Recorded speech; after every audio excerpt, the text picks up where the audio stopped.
Om Swastiastu. Baik, saya akan menjelaskan mengenai jaringan otot pada mata kuliah struktur hewan praktikum. Materi presentasi yang pertama, menjelaskan fungsi jaringan otot. Yang kedua, menjelaskan struktur jaringan otot lurik. Yang ketiga, menjelaskan struktur jaringan otot polos. Yang keempat, menjelaskan struktur jaringan otot jantung.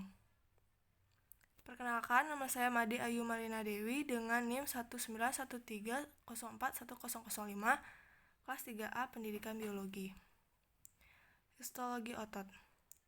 Jaringan otot mempunyai fungsi bertanggung jawab untuk gerakan tubuh. Dalam jaringan otot, sitoplasma sel-selnya menunjukkan sifat kontraktil dan sifat konduktif yang baik. Di dalam sel-sel terdapat sejumlah besar filamen sitoplasma yang kontraktil yang disebut miofilamen atau miofibril. Sel-sel otot berasal dari mesoderm. Karakteristik otot. Karakteristik otot dibedakan menjadi 3, yaitu kontraktibilitas, yang berarti kemampuan otot untuk memendek dari ukuran semula atau kontraksi. Yang kedua, elastisitas, yang berarti kemampuan otot untuk dapat kembali pada ukuran semula. Dan yang terakhir, ekstensibilitas atau kemampuan otot untuk memanjang dari ukuran semula atau relaksasi.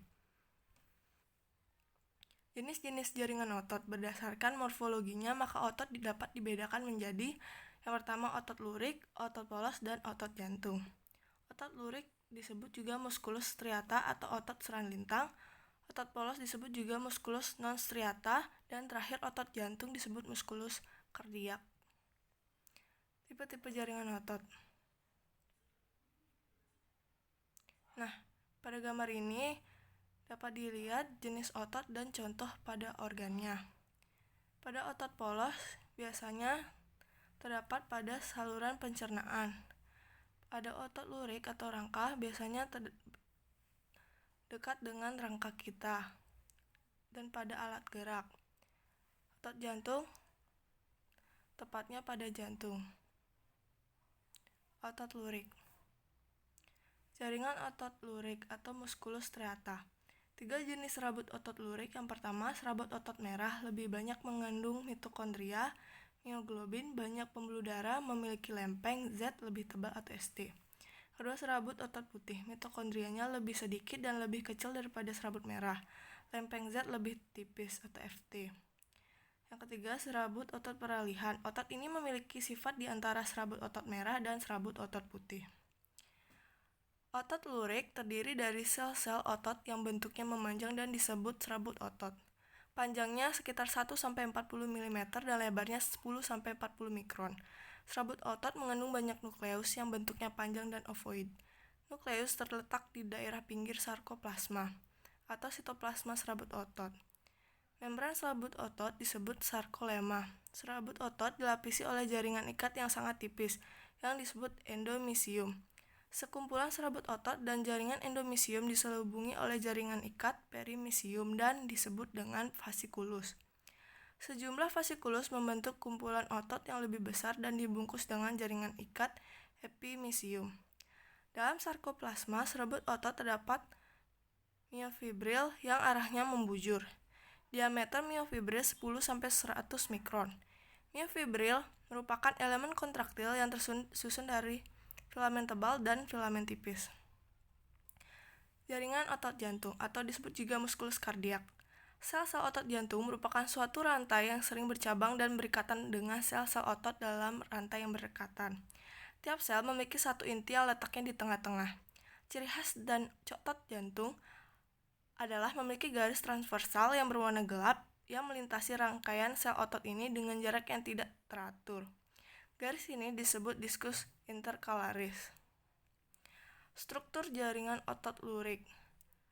Filamen tebal tersusun dari protein miosin atau filamen miosin, sedangkan filamen tipis tersusun dari protein aktin atau filamen aktin, tropomiosin, dan kompleks troponin.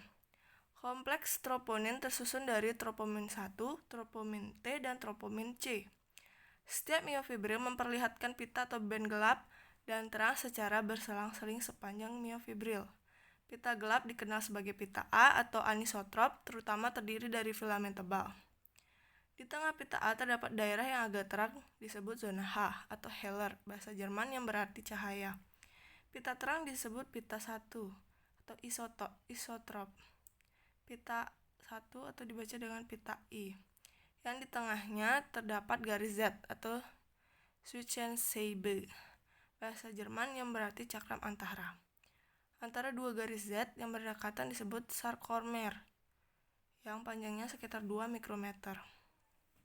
Mitokondria pada serabut otot disebut sarkosom yang terletak dalam sarkoplasma di antara miofibril dan di sebelah dalam sarkolema. Retikulum endoplasma dalam serabut otot disebut retikulum sarkoplasma, mengandung sangat sedikit ribosom. Ini menunjukkan bahwa dalam serabut otot sedikit terjadi sintesis protein. Salah satu fungsi retikulum sarkoplasmik adalah mengatur aliran ion kalsium dalam proses kontraksi dan relaksasi jaringan otot.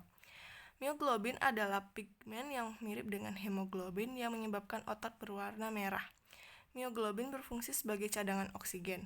Glikogen yang terdapat dalam sarkoplasma berbentuk granula kasar. Glikogen berfungsi sebagai cadangan energi yang diperlukan dalam kontraksi otot. Nah, pada slide terdapat gambar struktur serabut otot lurik dan struktur serabut ototnya. Otot polos. Jaringan otot polos atau dikenal dengan musculus non steata. Yang pertama, sel otot polos bentuk panjang dan ujungnya runcing. Nukleusnya 1 terletak pada bagian yang terlebar dari sel otot. Bentuk nukleus silindris dengan ujung runcing atau tumpul. Panjang sel otot bervariasi antara 30 sampai 200 mikron. Sel otot yang paling kecil adalah serabut otot yang terdapat pada pembuluh darah yang halus atau panjangnya kurang dari 20 mikron. Sedangkan serabut otot yang paling besar terdapat pada uterus wanita hamil atau panjangnya dapat sampai 0,5 mm. Sarkoplasma sel otot polos terdapat miofibril yang tersusun dari filamen aktin dan miosin. Di samping itu, pada otot polos juga terdapat protein kalmodulin. Struktur otot polos dan susunan filamen aktin miosin ditunjukkan pada gambar 10A dan 10B. Di dalam sarkoplasma juga terdapat cadangan glikogen. Nah, pada slide terdapat gambar sel-sel otot polos dan jaringan otot polos. Otot jantung. Sel dan jaringan otot jantung.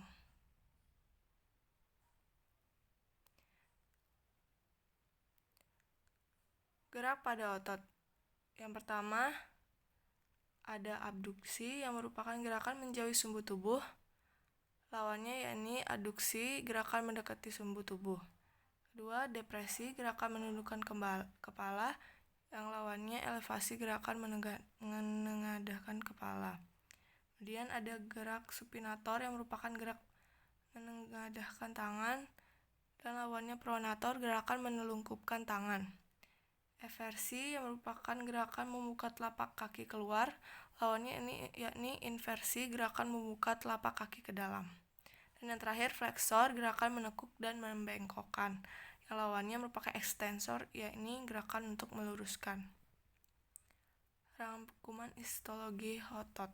Yang pertama, jaringan otot lurik. Jaringan otot lurik bentuk selnya silindris, memanjang, dan mempunyai banyak inti yang letaknya tersebar. Serabut otot mudah terlihat karena tersusun secara serat lintang atau heterogen. Bekerja secara tidak sadar sehingga reaksi terhadap rangsang sangat cepat. Yang kedua, jaringan otot polos. Otot polos bentuk bergelondong dengan kedua ujung meruncing dan mempunyai satu inti yang letaknya di tengah pada tiap selnya. Dapat dijumpai pada organ-organ dalam seperti usus dan saluran pernapasan. Serabut otot sukar terlihat karena tersusun sejajar atau homogen. Bekerja secara tidak sadar sehingga reaksi terhadap rangsangan lambat. Jaringan otot jantung. Otot jantung hanya terletak pada dinding jantung. Strukturnya mirip otot lurik, mudah terlihat tetapi berinti satu dan bekerja tidak sadar, sehingga reaksi terhadap rangsangan ritmis dan otomatis tetapi lebih cepat dari otot polos. Selain itu mempunyai percabangan yang disebut sinsitium. Nah, jenis-jenis otot yakni dibedakan menjadi pembeda otot polos, otot lurik, dan otot jantung. Pembedanya yakni pada tempat, bentuk serabut, jumlah nukleus, letak nukleus, garis melintang, kecepatan kontraksi, kemampuan berkontraksi, dan tipe kontrol. Di mana otot polos memiliki tempat di dinding jeroan atau saluran pencernaan, bentuknya memanjang, berbentuk ujung lancip, Yang kedua, jumlah intinya 1, letaknya di tengah, garis melintangnya tidak ada, kecepatan kontraksi paling lambat, kemampuan berkontraksi lama, dan tipe kontrol tidak menurut kehendak. Kemudian di otot lurik, tempatnya melekat pada rangka, bentuk serabutnya memanjang, silindris ujung tumpul, jumlah nukleusnya banyak, letak nukleusnya tepi, garis melintangnya ada, kecepatan kontraksi paling cepat, kemampuan berkontraksi sebentar, dan tipe kontrolnya menurut kehendak. Sedangkan otot jantung, tepatnya di dinding jantung, bentuk serabutnya memanjang, silindris, bercabang dan menyatu, jumlah nukleusnya 1, letak nukleusnya di tengah, garis melintangnya ada, kecepatan kontraksi sedang, kemampuan berkontraksi sedang, dan tipe kontrolnya tidak menurut kehendak. Baik, sekian dari pemaparan saya mengenai jaringan otot. Terima kasih.